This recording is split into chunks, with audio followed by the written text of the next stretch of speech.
আসসালামু আলাইকুম বন্ধুরা, আমি এখন যাচ্ছি হাটের দিকে গরু কিনতে। কিন্তু ভাবলাম একটা কথা তোমাদের সাথে শেয়ার করি।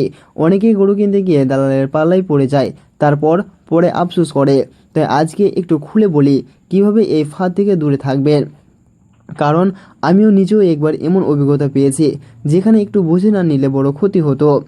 দালাল কারা ও কীভাবে ফাঁদে ফেলে, প্রথমত বুঝে নিন দালাল কারা।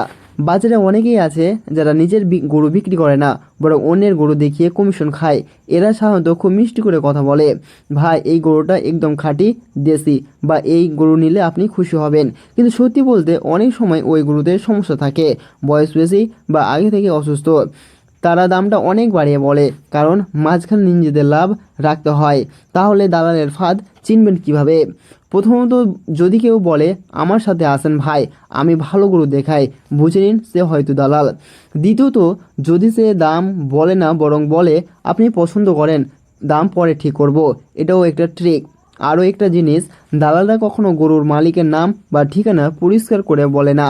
তাই সবসময় চেষ্টা করুন গরুর আসল মালিকের কাছ থেকে দাম শুনতে। গরু কিভাবে কিনবেন?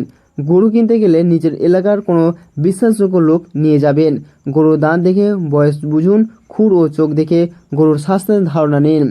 আর যেখানেই গরু কিনুন না কেন, 2-3 জায়গায় ঘুরে দাম তুলনা করুন। এই জায়গা থেকে তাড়াহুড়ো করে কিনলে ঠকবেন।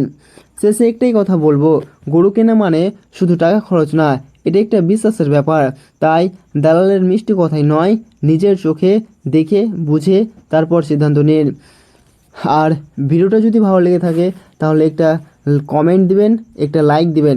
কমেন্টে জানাবেন আপনি কখনো দালালের ফাঁদে পড়েছেন কিনা। দেখা হবে পরের ভিডিওতে ইনশাআল্লাহ।